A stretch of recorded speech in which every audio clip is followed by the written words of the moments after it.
Mine, do I have as well? Morning, everyone. Morning. It's just about that point of the semester, right? You know, it's just like get to the middle of the week, it's just kind of like it's kind of ready through.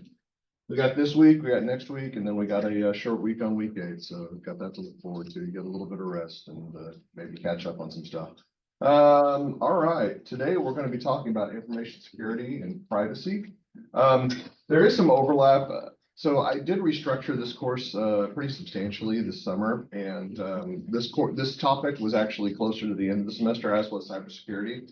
And I thought these are topics that tend to be a little bit more interesting and engaging, so I moved them a little bit further ahead. That being said, we probably should talk about data management and governance first, and I'm waiting for that for week 10. That being said, I think everybody understands the conceptual difference between data and information in this course.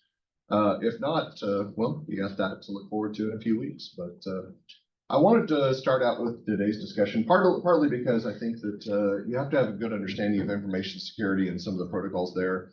Also, it sets up for the NIST framework, which we're going to talk about. The NIST framework is kind of, it should be NIST frameworks because there's actually multiples of them.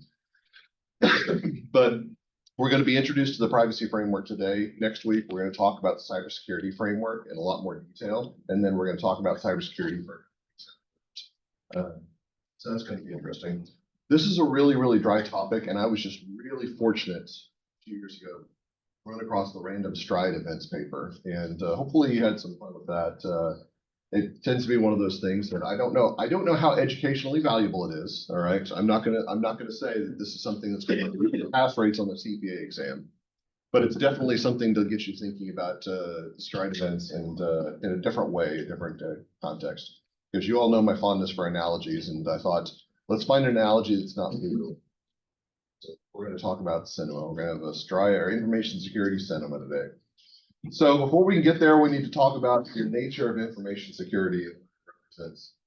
So start out, we're going to talk a little bit about what information security entails and a little bit of context related to what other things we talked about in this course. This is kind of our transition point. As I mentioned, the first 5 weeks were devoted to IT governance. Now, these are not separate concepts. These are still related concepts, but we're drifting more into information and cybersecurity in the next 5 weeks, and data security to some degree. So data, information, and just general cybersecurity concepts. So to start out, we're going to talk a little bit about what information security is, and we're going to discuss what its relationship is with other aspects of things that we've talked about in this course.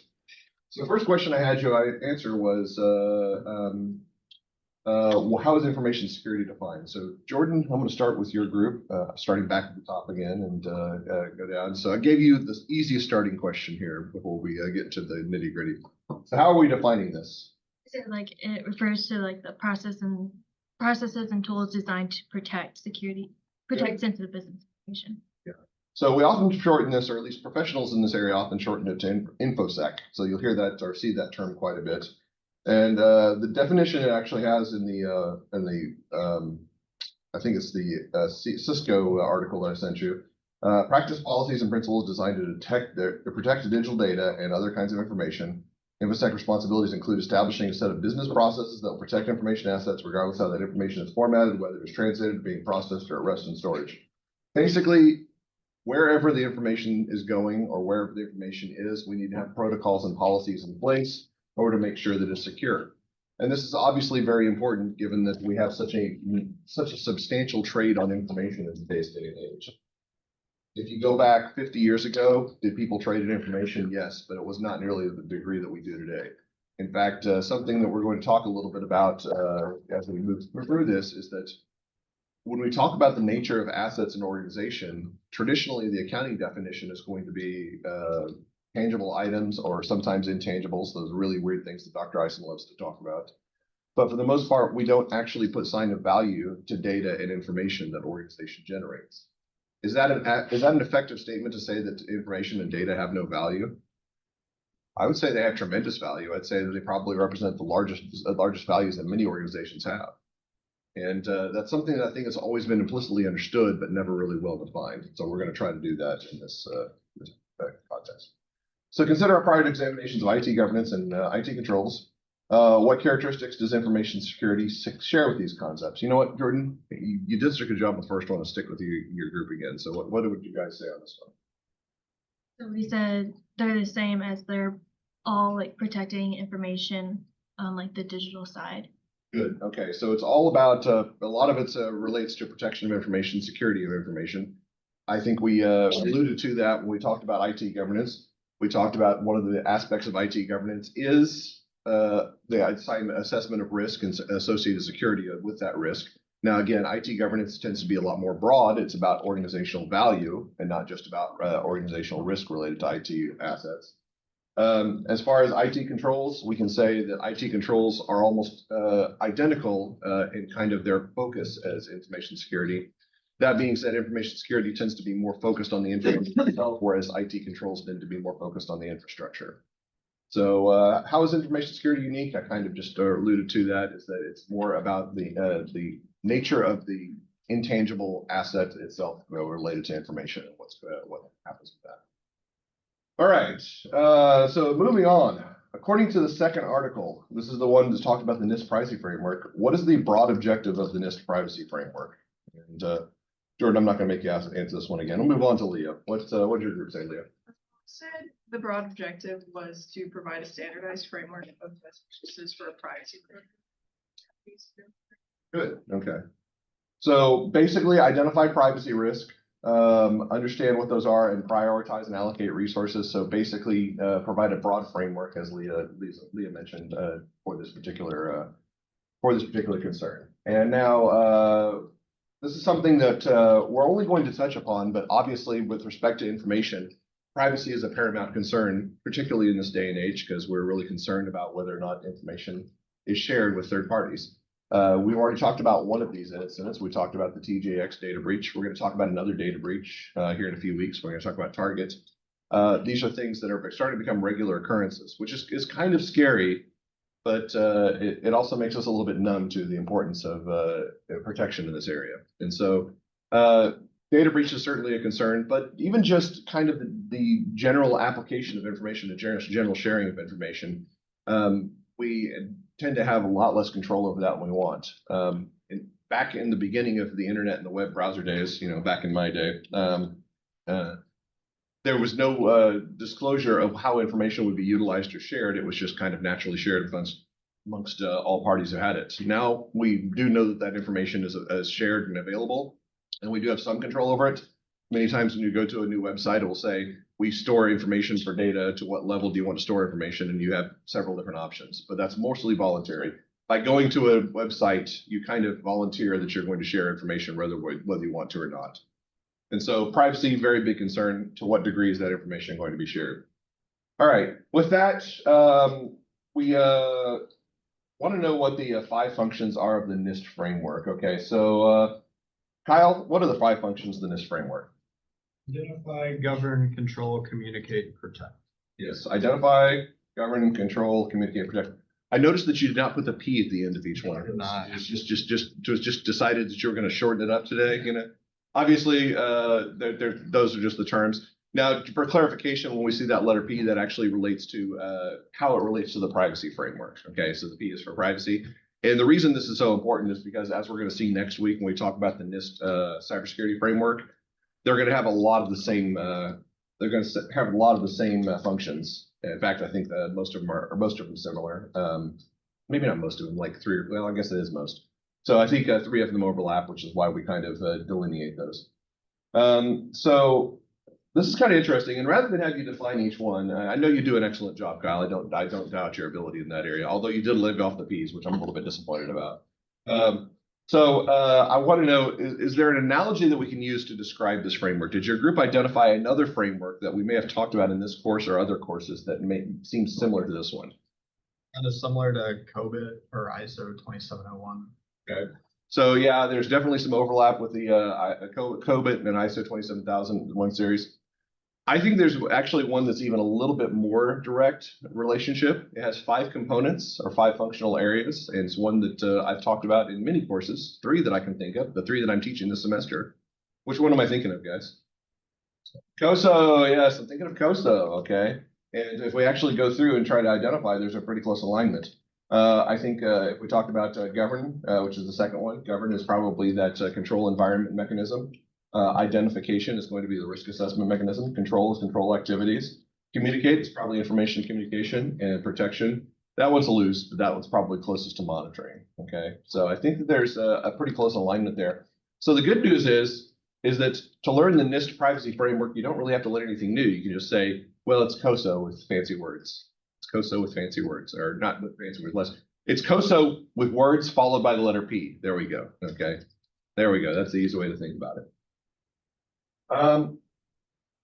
So then we started talking about Stride, and this is one of those rare ones that I will actually use Wikipedia. I was trying to look up some Stride definitions, and I looked for about an hour to find a technical article on Stride, and then I found the Wikipedia article. And honestly, the Wikipedia article was the best one I found. It had the most concise definitions.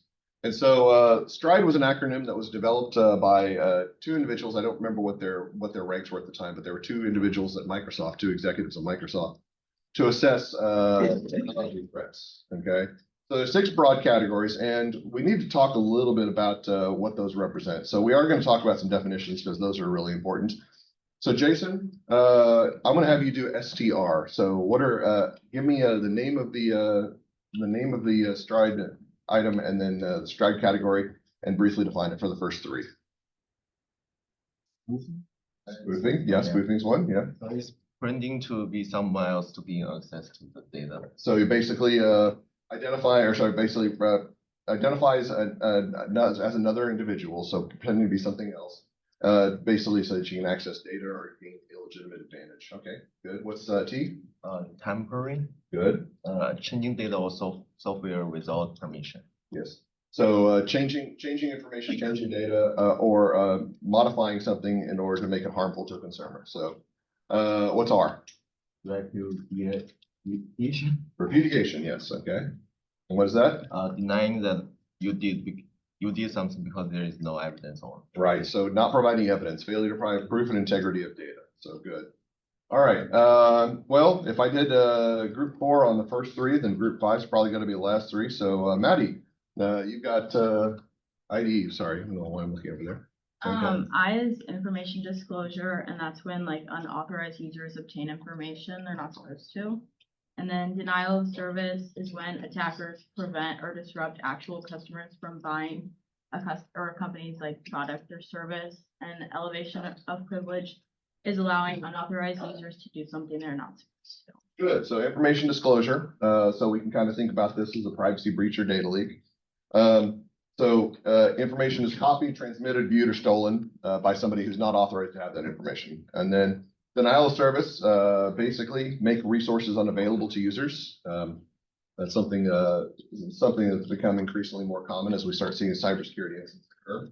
And elevation of privilege, exploiting a bug or design flaw to gain elevated access to resources that are normally protected. So basically, you get access to a system and then you're able to increase your access within the system itself. All right. So why do we define those? Well, we're going to have a little bit of an activity that everybody's going to participate in here in just a little bit. I say everybody, it's going to be the groups, but the groups are representative, or the group leaders are representative of the groups. So hopefully they all came up. Although having the discussion on Monday, some of the people in the groups came up with examples that nobody in the other group had heard of. So hopefully you came to a consensus with your examples in the group, and everybody was like, okay, I know that one. I do know that there were a few groups in past semesters that have done this. Like they came up with examples that only one of the group members knew. It was really, really vague and odd. Like one group did entirely anime, and yeah, I'm not terribly familiar with anime, so I was like, I'm gonna have to take your word for that one. I'm gonna take your word. So did anime. Hopefully, it's one that you can explain well. So then we had some discussion of what the CIA triad is. Okay, so. Perform a web search for CIA trial principles. Kirsten, what did you come up with? Well, we said the CIA triad is confidentiality, integrity, and availability. You don't make keep going. Just I want you to just give me the definition. What are so confidentiality, integrity, and availability, right? Okay. So yeah, that's the CIA triad. Is basically kind of represents aspects of information security that we need to be aware of. We have seen this before, and I'll give you a hint. We're talking about information security today. It probably has something to do with information security. We've talked about information security before in this course. So where have we seen these principles before, Dylan?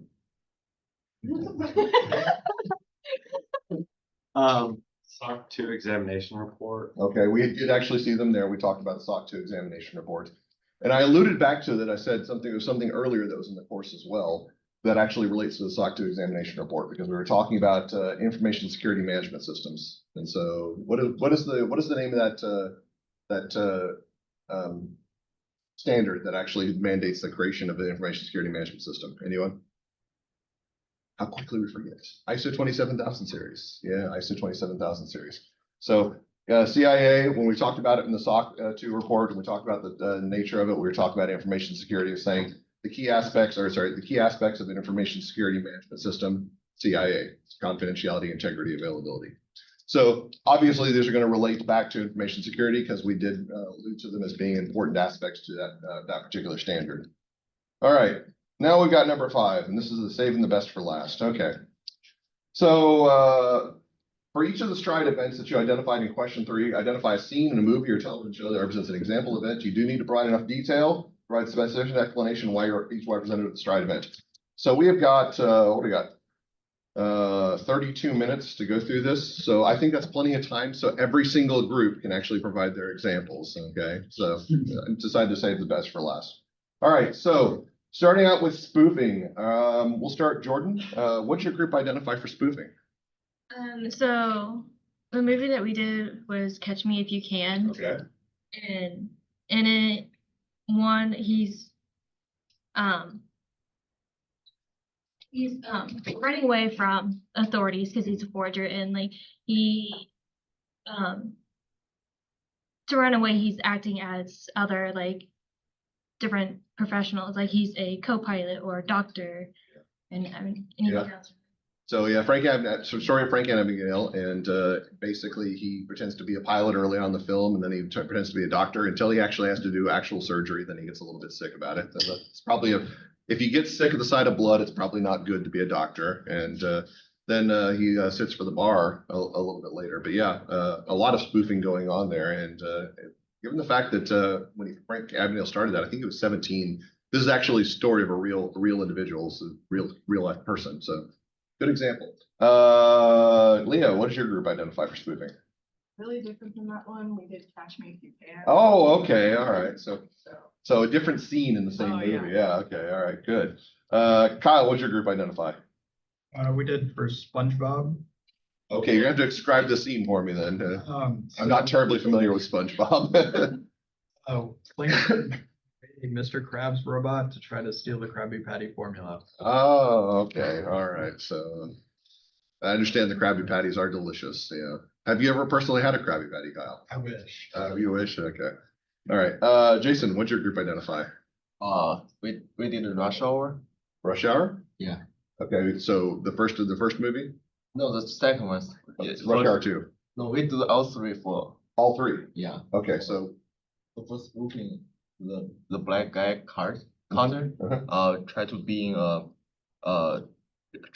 pretend to be a Victor monkey maker in the casino. Then he try to adopt a false identify to access restricted area. Yeah, so there's a lot of Chris Tucker's character Carter has a lot of different identities. He's actually a police officer with the LAPD, but he tends to, like, I think the first movie he pretends to be an FBI agent for several scenes, and then there's actually the scene in the casino. I do think Rush Hour 2 is probably the best one because he's going crazy in the casino. Yeah, but good identification. All right, I'm spending way too much time talking about these. Maddie, what did your group identify? Okay, so can you tell me a little bit about this film?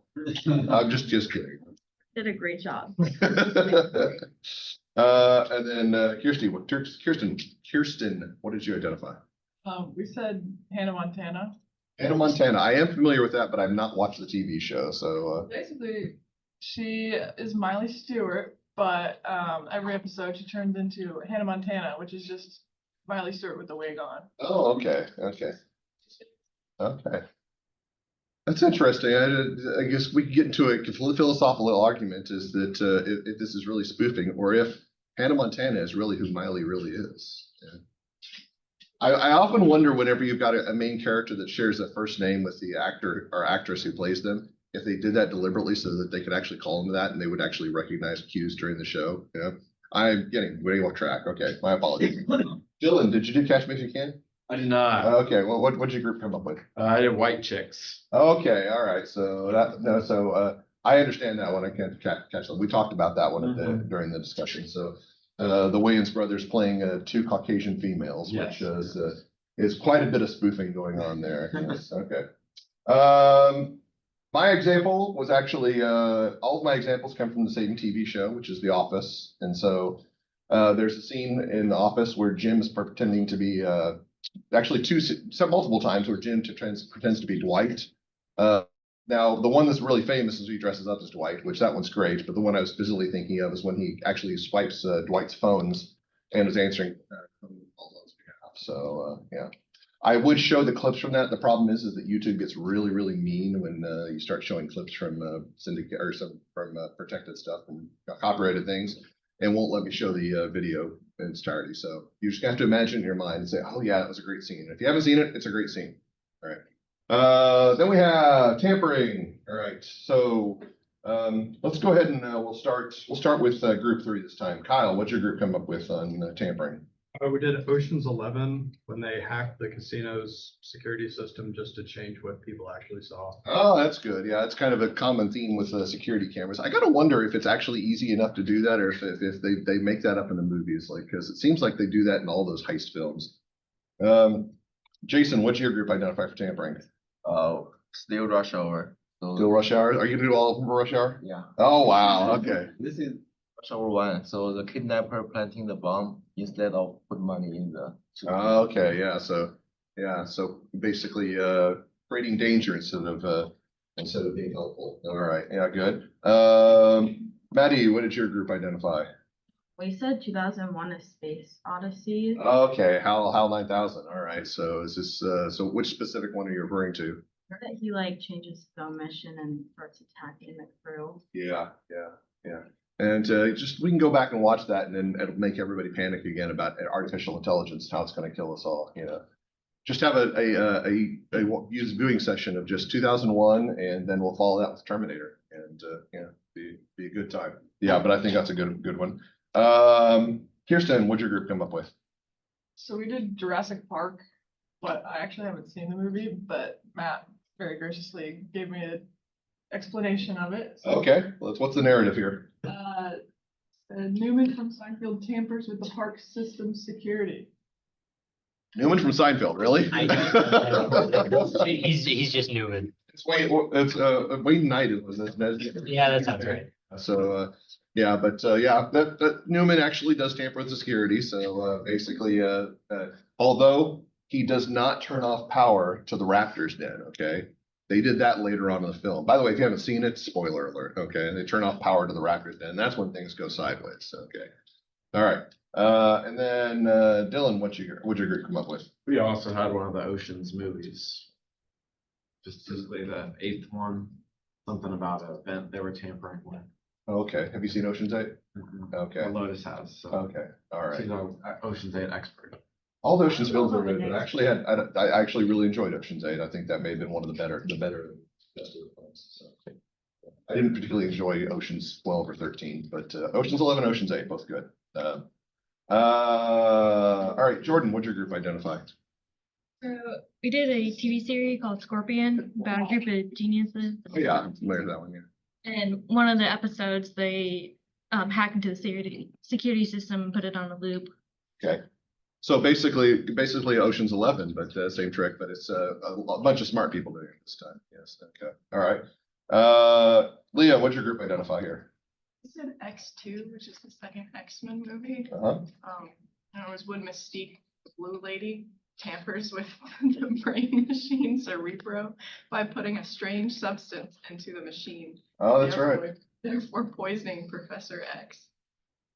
So was that Mystique who did that, or was that That somebody pretend to do movies too. I'm crazy. It's been a long time. It was back in the beginning, Yeah, oh, that was X1, wasn't it? either X1 or X2. I think the one you're describing is one, but X2, it's one of the X-Men movies. We'll just go with that, okay? Yeah, that's the problem with being old, is I can't remember any of those the timelines. Although it was kind of nice in the new Deadpool movie seeing the flashback. Has anybody seen the new Deadpool movie? I see a lot of people shaking their heads and like, God, you're a geek, Dr. Marks. It's like, yeah, I really am. All right, repudiation. I said I was going to move forward, so Maddie, we're going to start with you this time. What did your group identify for repudiation? The Breakfast Club. The Breakfast Club? Okay, so what? Bender like messes with the door and then acts like he didn't do anything. Okay, yeah, okay, yeah, that's true. Yeah, he basically makes it so they can't lock the door. The best part is later on when I can't remember the guy's name, the faculty member, when he's trying to block the door and then moves the magazine rack over there and then it doesn't work at all. Yeah, that was definitely a generational film from my time. So brownie points on that one. Okay, brownie points aren't worth anything, but I'm going to give them to you anyway. So, Kirsten, what'd your group identify? So we said Harry Potter, but specifically the 4th book and No, I didn't say books. I said movies. So 4th movie. Basically the Goblet of Fire is only for, or like the Triwizard Tournament is for only people 17 and above, and Harry was 14 at the time, and somehow his name got called, and he said, "I didn't do it." Yeah. So they tampered with the Goblet of Fire. Yeah. So is most everybody in this room kind of from the Harry Potter generation? Yeah. So did anybody else cringe when Dumbledore came charging in the room and was just kind of like saying, "How did you do put your name in the Goblet of Fire?" In the book, he basically was very calm about it. He said, "Harry, did you put your name in the Goblet of Fire?" Didn't yell at all. J.K. Rowling actually made a point of it in the books that he didn't yell at all or get angry about it. But then, of course, the actor didn't read the book. So, all right. Again, getting off track here. Dylan, what's your group identify on this one?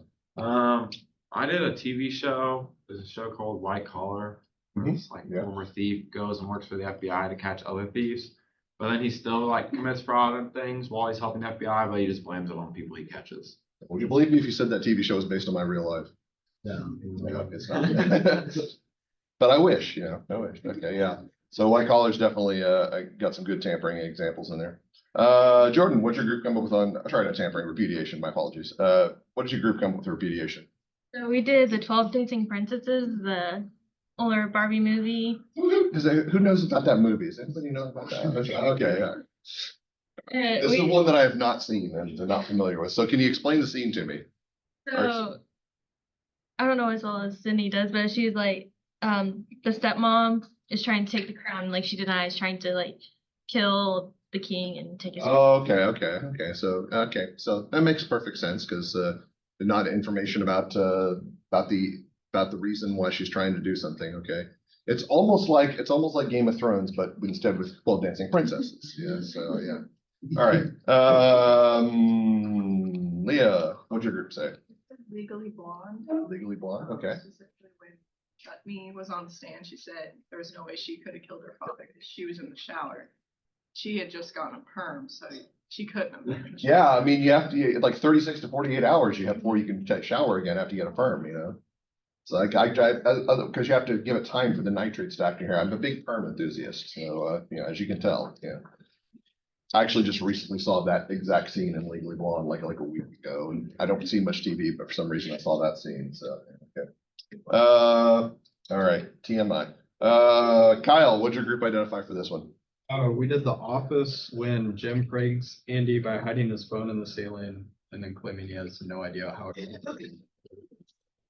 That's a good one. That's a good one. Actually, I said The Office. I forgot to do my Office one for tampering, but oh well. I did my Office one was the Dunder Mifflin Infinity fraud. So basically, Ryan, when he becomes the regional boss, he actually says that he's going to create an online retail environment, but it stinks because nobody wants to order from the online store. So he basically starts double booking sales, which, as Oscar points out, is fraud. And so yeah, and then Jason, what'd your group identify? Rush Hour 3, the Japanese gangster deny any involvement in the hack because there is no evidence. Okay. So basically, it's like saying, yeah, I may have done it, but you got to prove it, and they didn't have any information for it. Yeah. I sadly have not seen Rush Hour 3. I have to admit that. Okay. Then we've got information disclosure. So let's go to Dylan for update on information disclosure. Example we had was Gossip Girl. The blog puts out personal information that they shouldn't be privy to. Okay, so like a social media bullying type thing. Yeah, like a tipsters type of thing. I like how you have to look back at Lotus for this one. Just like take no responsibility. The earlier ones you're like saying I said, but then this is like okay, yeah. This is like classroom bullying right here. So good. All right, Jordan, what's your group say for information disclosure? Sweet Home Alabama, where the main character, like her future mother-in-law, like leaks that she's actually married. Oh, okay, yeah, okay. Because that's a problem. You can't get married when you're already married, at least not in the United States. It's polygamy and generally frowned upon. Leo, what's your group say for information disclosure? A movie called Snowden. It's like this man hacks into basically the NSA and like uses a Rubik's Cube to get information and leaks it. Yeah, so that's a story of Edward Snowden, isn't it? That was his name, I believe. Yeah, okay. Kyle, information disclosure. We also did a movie called Snowden. Oh, okay, all right. And were you talking about Rubik's Cubes in your explanation? We were, yeah. Yeah, okay, all right, good, all right. Jason, I'm gonna assume this is gonna come from Rush Hour series, so what you got for me? The criminals can gain access and reveal sensitive information about the FBI's bank. Okay. So which one was that? The first one, okay, yeah, okay, I'm trying to remember the scene. The problem being old. All right, Maddie, information disclosure. There's a specific episode where there's an associate that uses a partner's code to link their client list to a rival firm. Oh, okay, that's not good, okay. Yeah, I've seen like the first episode of Suits, so I'm familiar with the premise, but haven't seen the episodes. But so yeah, having information and leaking that information to a third party that probably should not have access to proprietary information, definitely a problem. Kirsten, what'd your group say? So we said Dexter, even though they haven't watched it, but I watched it recently. So if you guys don't know, Dexter is a blood specialist and he works for the Miami PD, but he's also a serial killer. So in the first season, they're catching the ice truck killer, and halfway through the season, a fraud like comes to the police and basically confesses to this crime, but then the police took him seriously because he was saying stuff that wasn't released to the public, but then they did like a check on their system and found that there's a data breach. Okay. So basically somebody pretending to be the ice truck killer because they knew details that nobody else knew, and then it turns out that it was just that they accessed the police department database. All right. What about denial of service? Let's go to Leah for this one. We said Harry Potter and the Sorcerer's Stone. Okay. The first movie. It was when the owls overloaded the mail system, making it seemingly impossible to get any regular mail because Uncle would let Harry have his letter. See, that's why you got to get Harry the letter, because otherwise you get denial of service attack by owls. I mean, I don't know that was probably what J.K. Rowling intended when she had that, but it's good denial of service attack. Just flood the entire house, the entire flat with owls. There you go. Kyle, what'd your group say? Terminator 3, when Skynet blocks humans' access to technology. Okay, yeah. So we were going to come back to Terminator eventually, weren't we? Yeah. Okay. I appreciate you sticking up for me there. All right, Jason, what rush hour example we got for denial of service? Rush Hour 2, the casino one. So I don't know if this means the definitions. The Carter and Jackie Chan made chaos in the casino and disrupting its normal operation. Yes. So disruption of operations. Basically, you start firing a gun in the middle of the casino, that will tend to disrupt operations, which is not how we traditionally think of denial of service, but we're using some liberties here, so I would agree with that. Maddie, what'd your group say? For like the winning team, they get to take all the resources. Oh, Stop them. that's not fair. Somebody should put an end to that. Yeah. That would defeat the purpose. Oh, okay, all right. So an intentional denial of service in that particular scenario. Yeah, okay. Kirsten, what'd your group come up with? So we went back to Harry Potter and movie 8. At the very end, Harry destroys the Elder Wand and throws it off a bridge. It says denial of service because nobody else can use it again. That's true. That's true. At least not with the Elder Wand, you know. But you pick up any other wand, and anybody can win Guardian Leviosa. It's like that. Yeah. It's a powerful wand. Oh, it's true. It's true. It's the most powerful wand. Yes. Okay. So that's a fair point. Dylan, what'd your group come up with? And Friends, when Monica starts making candies for her neighbors, but then they keep on it. She uses up everything, like all her resources and time to make candies, and then she gets so upset she just stops. Okay, yeah, that's a kind of a good example. I guess that intentional consequence of when you are highly in demand, but you don't charge anything for your services. Wasn't like that the case? She was just doing it for like Christmas presents, and everybody got like really rambunctious about it or something like that. Yes. Yeah. Okay. So Dr. Caden probably would know if she were here. It's been a while since I watched it.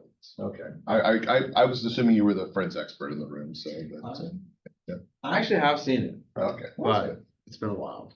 Jordan, what's your group come up with? We Rapunzel. Puzzle. Yeah. Okay, Like- I can see where this is going, but why don't you explain it to me?